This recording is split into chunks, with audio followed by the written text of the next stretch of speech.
ఇప్పుడు బలలో చేయవేయడానికి సిద్ధపడాలి. నీళ్ళలో మునిగి తేలినేమనుకోగలకండి. నువ్వు సిద్ధంగా ఉన్నావు లేదా నేను పరీక్షించుకోవాలి, వాక్యం వెలుగులో పరీక్షించుకోవాలి. అందుకే వాక్యం ఒక మాట అంటుంది, చూద్దాం ఆ మాటను. కొరింథీ మొదటి పత్రిక 11వ అధ్యాయం, కొరింథీ మొదటి పత్రిక 11వ అధ్యాయం 28వ వచనం చదువుకుందాం. కాబట్టి ప్రతి మనుషుడు తను తాను పరీక్షించుకునేవలను, అలాగే చేసి ఆ రొట్టెను తిని ఆ పాత్రలోనిది త్రాగవలను. పరీక్షించుకోవాలి, మనల్ని మనం పరీక్షించుకోవాలి. మనలో ఏం ఆలోచన ఉంది, మనలో ఏ మనస్సు ఉంది, మనలో ఏ కోరికలు ఉన్నాయి, మనము ఏ రీతిగా బ్రతుకుతున్నామో, మనము నిజంగా శరీర రక్తాల్లో పాలు పొందే దానికి అనుకూలమా కాదా క్యారీ చేసుకోవాలి. క్యారీ చేసుకోకుండా నీళ్ళలో మునిగినామని పొందితే చాలా కింద భయంకరమైనటువంటి జవాబు ఉంది. ఆ తర్వాత 29:30 చదివితే దానికి మనం పాత్రమైపోతాం. గనుక సిద్ధపడాలి. అందుకే వాక్యంలో ఏమంటున్నాడు, ఆశ కలిగినటువంటి ప్రాణాన్ని తృప్తిపరిచే దేవుడు మన దేవుడు. ఏమంటాడు మత్తయి సువార్తలో 5వ అధ్యాయంలో ఒక మాట ఉంది, చూద్దాం ఆ మాటను. నీతి కొరకు ఆకలి దప్పులు గలవారు ధనిలు, వారు తృప్తిపరచబడదు. నీతి కొరకు, లోకం కొరకు కాదు, డబ్బు కొరకు కాదు, శరీరం కొరకు కాదు, నీ స్వార్థం కొరకు కాదు, నీతి కొరకు. నీతి అనగా అర్థము యేసు క్రీస్తు ప్రభువు.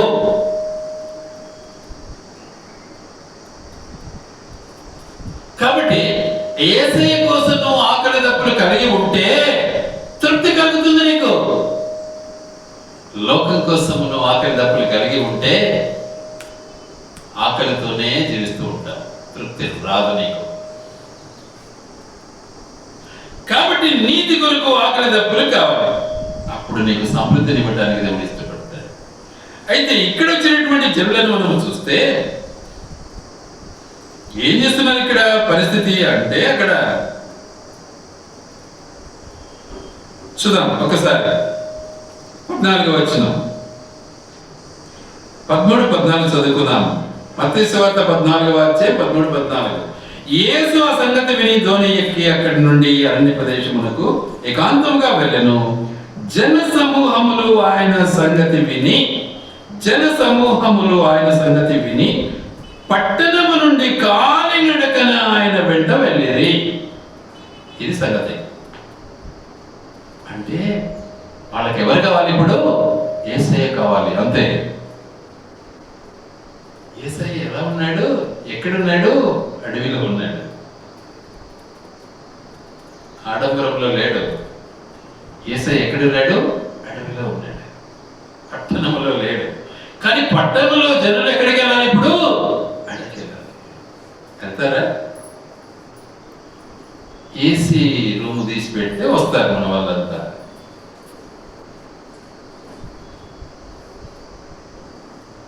ఏసీ రూమ్ తీసి పెడితే వస్తారు మన వాళ్ళంతా. భోజనం రెడీ చేసి పెడితే వస్తారు తినడానికి కదా. కానీ వీళ్ళు ఎక్కడికి వెళ్తున్నారు? ఎక్కడికి వెళ్తున్నారు? అడవికి వెళ్తున్నారు, అరణ్య ప్రదేశానికి వెళ్తున్నారు. ఎందుకు? అరణ్యములో ఏముంటుంది? జంతువులు ఉంటాయి, పక్షులు ఉంటాయి, భయంకరమైనటువంటి పురుగులు ఉంటాయి.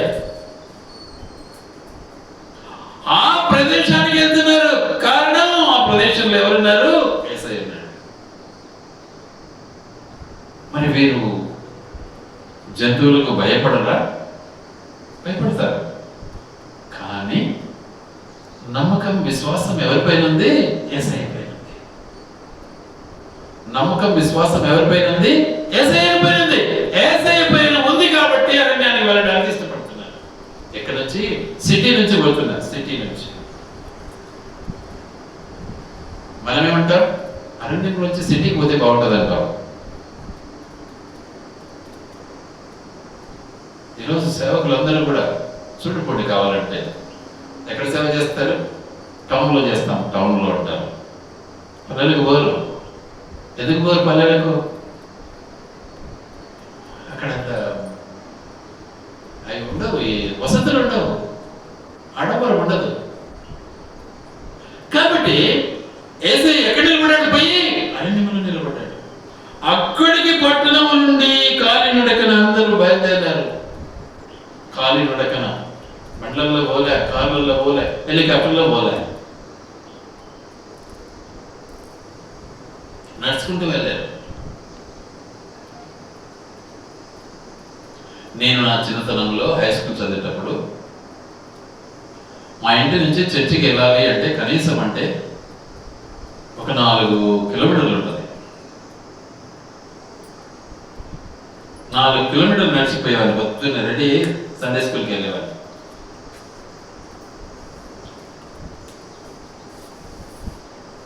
ఒకరోజు ఏదో అన్ని ఫోటోలు ఏమైనా పెట్టినారు, అన్ని జరిగినాయి, అటెండెన్స్ అయితే చూసుకున్నారు, అందరికి ప్రైజ్ ఇచ్చినారు, నాకు ఒకరికి ప్రైజ్ ఇవ్వలేదు. నేను పక్కన కూర్చొని నేర్చుకుంటున్నా, నాకు ప్రైజ్ దొరకలే ప్రభు. అందులో మా ఫ్రెండ్ ఒకడు ఏం చేసినాడంటే చూసినాడు, నేను నేర్చుకుంటున్నా, ప్రైజ్ దొరకలే. పోయి సండే స్కూల్ టీచర్ చెప్పినాడు, సూపర్నెంట్. ఆయన డాక్టర్, పెద్ద ఆయన, అప్పుడే మంచి వాక్యపడు. ఇటు పరిస్థితి, విక్టర్ శాంసన్ ఏడుస్తున్నాడు, ఆయనకి ఏం ప్రైజ్ దొరకలే, ఏంటి పరిస్థితి? ఆయన వెంటనే సండే స్కూల్ టీచర్ పిలిచి, ఎందుకు దొరకలేదు? అందరికీ దొరికింది, ఏం? నన్ను వచ్చారు, భుజగించి తీసుకెళ్ళి మళ్ళీ ఒక ప్రైజ్ జరిగించారు. ఎందుకంటే అరణ్యం కావాలి మనకు, నడక కావాలి మనకు. మనం ఎలా నడుస్తున్నామో, దేనికోసం నడుస్తున్నామో, ఎవరి కోసం నడుస్తున్నాము. సండే స్కూల్ అది చిన్న వయసులో, హై స్కూల్ చదువుతున్నప్పుడు అంతే, 6th క్లాస్.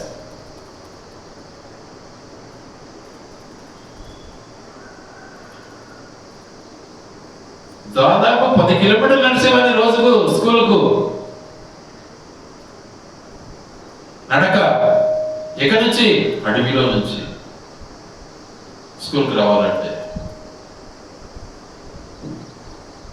ఒకటి కాదు, నాతో పాటు ఇంకా ఫ్రెండ్స్ ఉన్నారు, వాళ్ళు కూడా నడిచేవారు.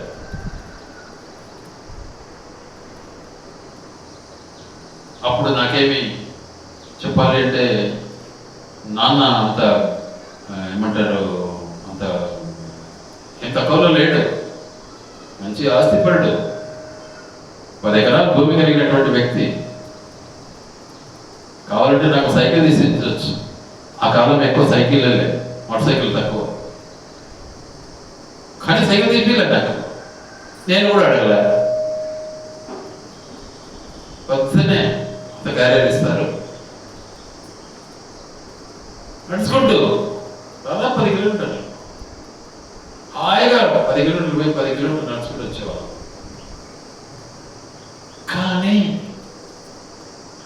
కానీ యేసయ్య కొరకు, నీతి కొరకు ఆకలి దప్పులు కావాలి మనకు. ఏం కావాలి? నీతి కొరకు ఆకలి. అది చిన్ననాటి పరిస్థితి చెప్పాను నేను. కానీ నీతి కొరకు ఆకలి దప్పుల పరిస్థితిని ఒకసారి గమనిస్తే,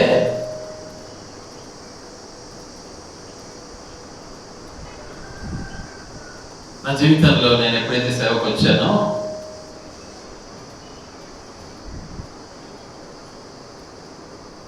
నడుచుకుంటూ సైకిల్ దొక్కుతూ పల్లెలన్నీ తిరిగేవాడిని. పల్లెలన్నీ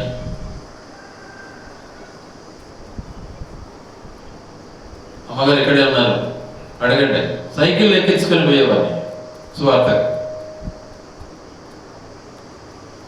పిల్లలను బారు మీద ఇద్దరిని, వెనక ఒకరిని లభించబెట్టుకుని పోయేవాడిని. మోకాళ్ళ నొప్పులు వచ్చాయి. ప్రభువా, మోకాళ్ళు వస్తున్నాయి, సైకిల్ దొక్కలేకపోతున్నా. దేవుడు ఏం చేశాడు? పిలిచి ఇచ్చాడు ఒక స్కూటర్ నాకు. పిలిచి, కానీ స్కూటర్లో ఇద్దరమే పడతాం, ముగ్గురు పడరు. ఎక్కువ అంటే పాప, అంతే. ఏం చేయాలి? పోతాం, ఇద్దరమే పోతాం. ఒకవేళ ఆమె రాకపోతే ఎవరినో ఒకరు ఎక్కించుకోవాలి, అంతే. ఇద్దరమే ఎత్తున్నాం, ప్రారంభం చేస్తున్నాను. కొద్ది రోజుల తర్వాత ఇంటి ముందు వచ్చి ఒక కార్ నిలబడింది.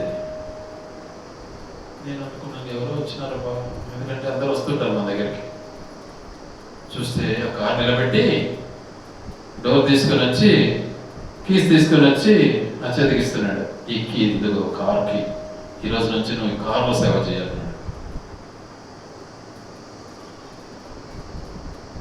దేవుని యొక్క ప్రణాళిక. అరణ్యాన్ని వెతికే నన్ను, పల్లెటూర్లలో సేవ చేసే నన్ను దేవుడు కారు తెచ్చిచ్చాడు. తృప్తిని ఇవ్వడానికి ఇష్టపడతాడు దేవుడు. ఆకలిగా ఉండాలి నువ్వు, ఆకలి కావాలి నీకు. ఏంటిది? నీతి కొరకు ఆకలి కావాలి. అద్భుతమైన పరిచర్య. చీకట్లో 5:30 డక్కి ఉంటుంది నా దగ్గర ఎప్పుడు.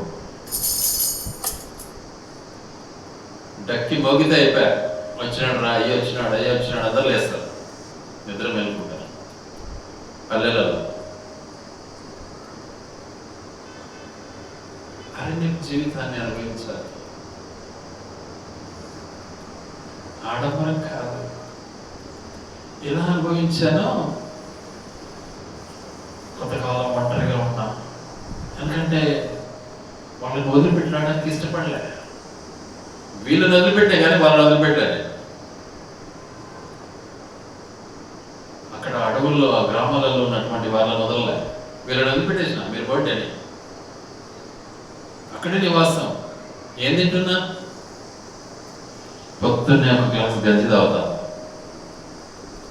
అదే గంజి మధ్యాహ్నం ఒక గ్లాస్ తాగుతా, అదే గంజి రాత్రికి ఒక గ్లాస్ తాగుతా. ఇది నా తిండి.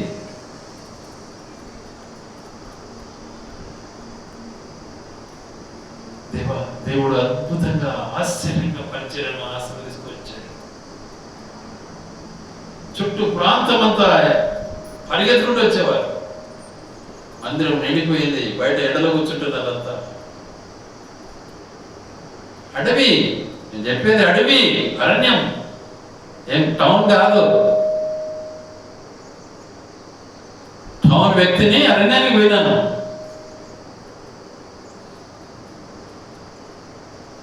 దేవాది దేవుడు అద్భుత కార్యాలు చేశాడు, అద్భుత కార్యాలన్నీ చేశాడు. మళ్ళీ నా ఆప్షన్లో అడగండి, అమ్మగారిని అడిగి చెప్తారు కావాలంటే. ముఖస్థుతి లేకుండా. ఎందుకంటే అరణ్యాన్ని మనం వెతకడం నేర్చుకోవాలి.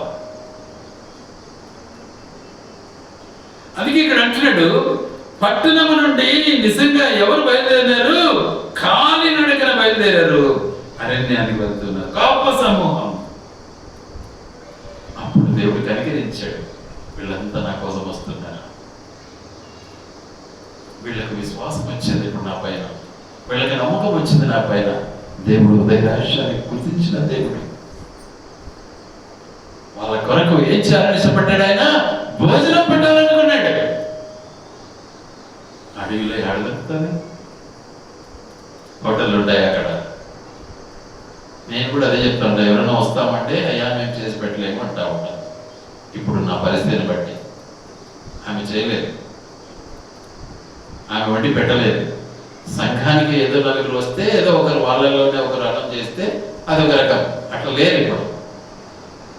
నిన్న ఒకటి అదే పని బట్టి నేను వస్తాను గడప కంటే వదిలే స్వామి అన్న. ఎవరు చేసి పెడతారు? కాబట్టి దేవుని యొక్క ఉద్దేశం ఏంటిది అంటే నీ ఆకలి తీర్చాలి.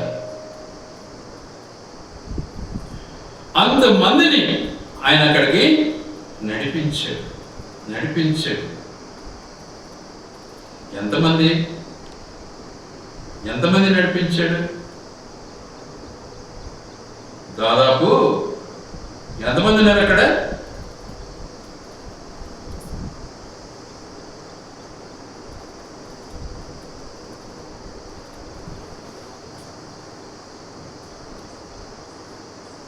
ఇంచుమించు 5,000 మంది పురుషులు అని ఇచ్చాడు అక్కడ. 5,000 మంది పురుషులు అంటే స్త్రీలు ఎంతమంది వింటారు? పిల్లలు ఎంతమంది వింటారు? ఉండరా? పట్టి పురుషులే పోయింటారా? వాళ్ళు డబల్ ఉంటారు ఇక. కానీ ఇంచుమించు 5,000 3000 మంది పురుషులు అన్నారు. ఆలోచించండి, అంతమందికి భోజనము తయారు చేశాడు యేసయ్య. అద్భుత రీతిగా, ఆశ్చర్య రీతిగా పరిచయం చేస్తాడు దేవుడు. ఆయనపై విశ్వాసం ఉంచితే అలా దేవుడు ఆశీర్వదించాడు. నేను ఊహించలే అంత పరిచయం జరుగుతుందని. అక్కడ ఆయన చేశాడు యథార్థ హృదయంతో, ఎలాంటి ఆశకు లోను కాకుండా సంపూర్ణంగా దేవుని పరిచయం చేయడంలో దేవుడు వాడుకున్నాడు. అద్భుత రీతిగా ఒకరోజు, ఒకే రోజు 18 మందికి బాప్తిసం ఇచ్చారు.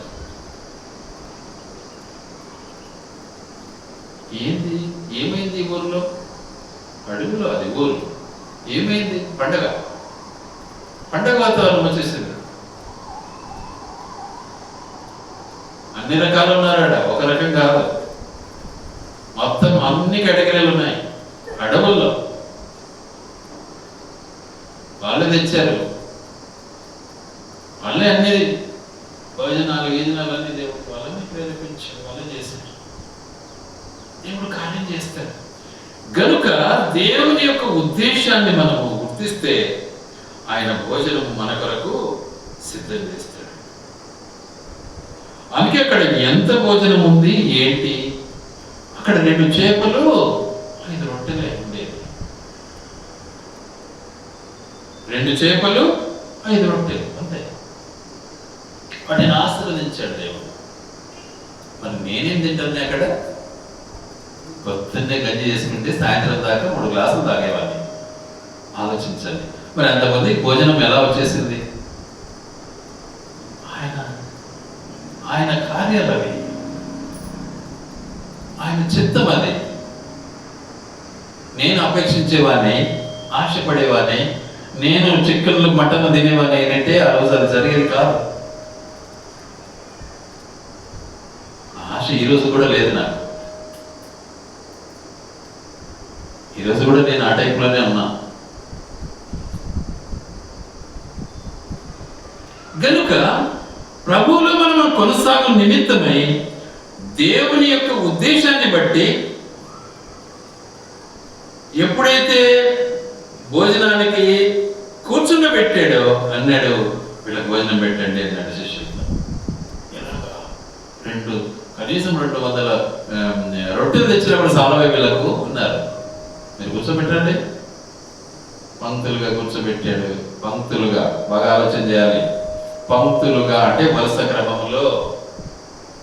మనం ఇక్కడ వరుసను తప్పుతాం, క్రమం తప్పుతాం, మన ఇష్టానుసారం ప్రవర్తించాలని ఇష్టపడతాం. అందుకే భగత్ సింగ్ గారు చాలా స్ట్రిక్ట్ గా మెయింటైన్ చేశాడు సంఘాలను. ఎవరికైనా క్విక్ ఎక్కడగడదు సంఘంలో. అంత చక్కగా, అంత మంచి పద్ధతిగా ఏర్పాటు చేశాడు దేవుడు. ఆ క్రమాన్ని పాటించాడు ఆయన. గనుక వరుస క్రమంలో పంక్తులుగా కూర్చుండబెట్టాడు.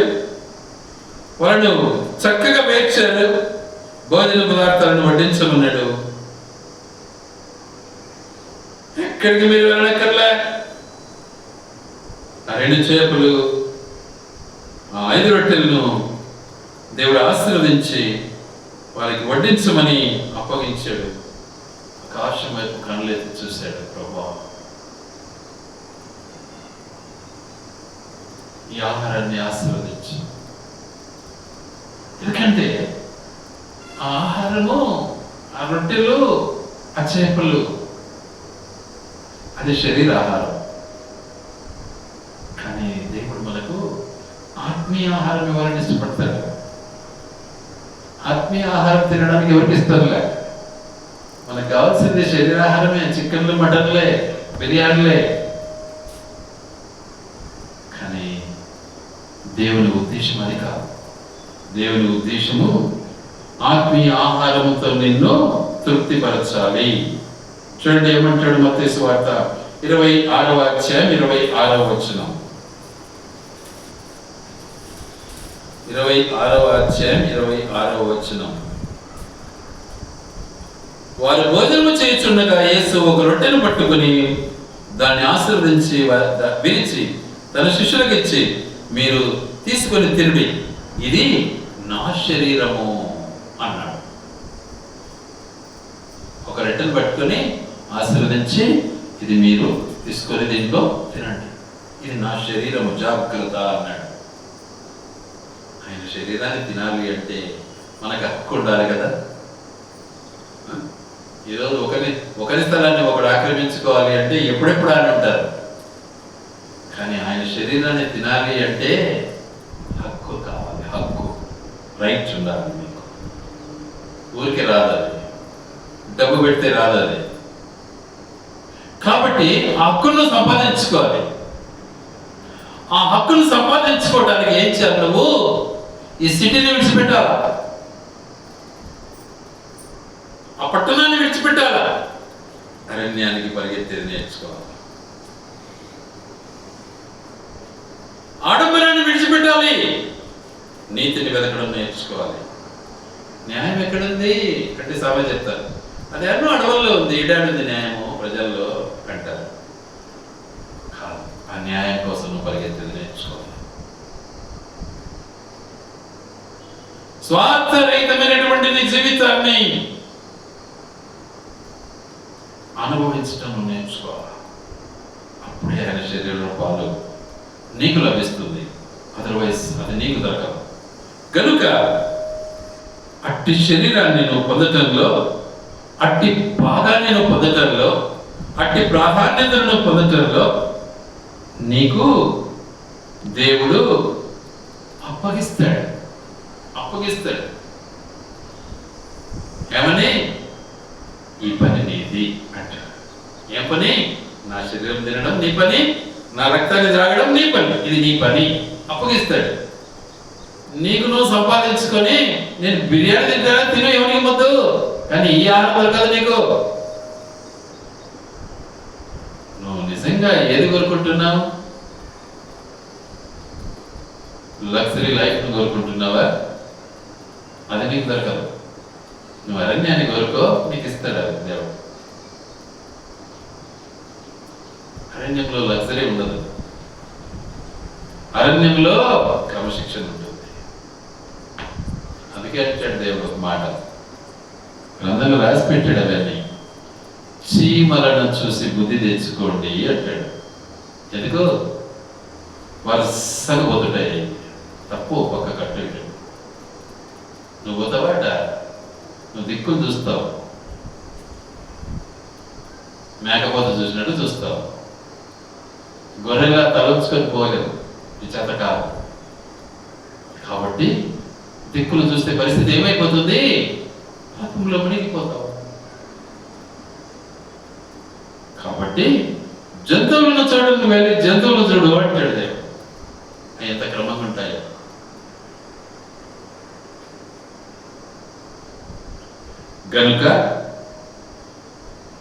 గనుక ప్రభు యొక్క భోజనాన్ని మనము అనుభవించడానికి ఇది నా శరీరం అని మీరు తినండి అన్నాడు. ఆ తర్వాత అంటాడు, మళ్ళీ చూద్దాం ఇంకొక మాట ఏమంటాడంటే 26-27లో ఆయన గిన్నె పట్టుకుని కృతజ్ఞతాస్తులు చెల్లించి వారికి ఇచ్చి, దీనిలోని మీరు త్రాగుడి, ఇది నా రక్తము, అనగా పాప క్షమాపణ నిమిత్తము అనేకుల కొరకు చెల్లింపబడుచున్న నిబంధన రక్తము. ఇది మామూలుది కాదు, కూల్ డ్రింక్ కాదు ఇది.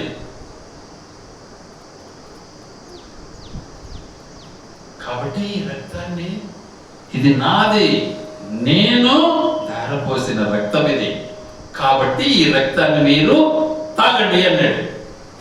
రాక్షసులమా మనం ఏమన్నా? ఆయన శరీరాన్ని తినడము, ఆయన రక్తాన్ని తాగడము కదా. రాక్షసత్వం కాదు అక్కడ ఉండేది. ఆ శరీరానికి అనుగుణమైనటువంటి శరీరము నీది కలిగి ఉండాలి, నీదై ఉండాలి. ఆ రక్తానికి అనుగుణమైనటువంటి రక్తం నీలో మిళితమై ఉండాలి. ఆ శరీరము, ఆ రక్తము, క్రీస్తు యేసును కోరినటువంటి జీవితము నువ్వు అనుభవించాలి. ఇది దాని యొక్క తారతమ్యం. లేకపోతే ప్రసాదం కాదు ఇది. అలా నువ్వు చేయలేకపోతే ఆ రక్తాన్ని త్రాగడము, ఆ శరీరాన్ని తినడము నీకు దూరం అవును గాక. కాబట్టి ఆ అరణ్య ప్రదేశాన్ని, ఆ క్రమశిక్షణను, ఆయన ఏదో నమ్మిక ఉంచిన జీవితం, ఆయనలో కొరకు తృష్ణ కలిగినటువంటి జీవితం, ఆశ కలిగినటువంటి జీవితం, ఆకలి దప్పులు కలిగినటువంటి జీవితం నీలో ఉంటే ఆ తృప్తిని దేవుడు నీకు ఇస్తాడు. అలా లేకపోతే ఆయన శరీరంలో కానీ రక్తంలో కానీ నీకు పాలు ఉండదు సుమా. గనుక అట్టి శరీరాన్ని అట్టి రక్తాన్ని పొందు నిమిత్తమై దేవుడు నీకు అనుగ్రహించినటువంటి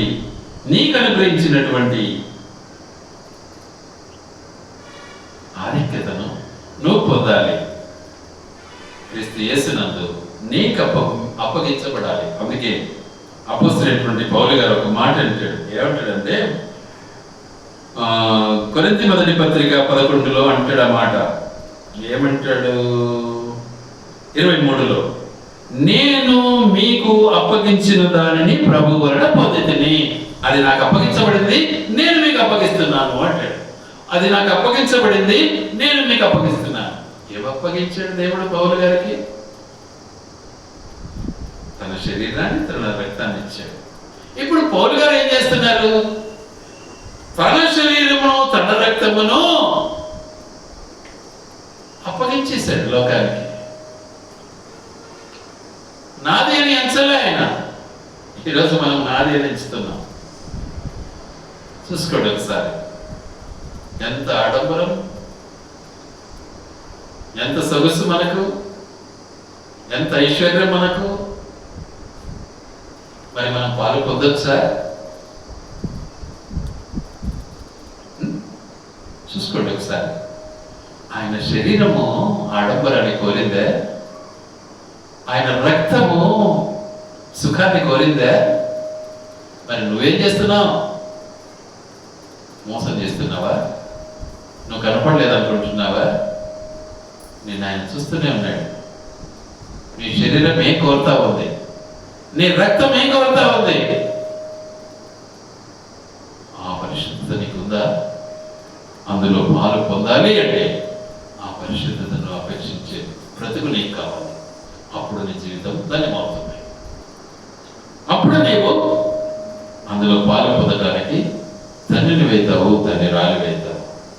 అప్పుడు నీకు ఆయన రాజ్యము స్థిరంగా ఉంటుంది. కనుక మనం సిద్ధపడదాం. కనుషం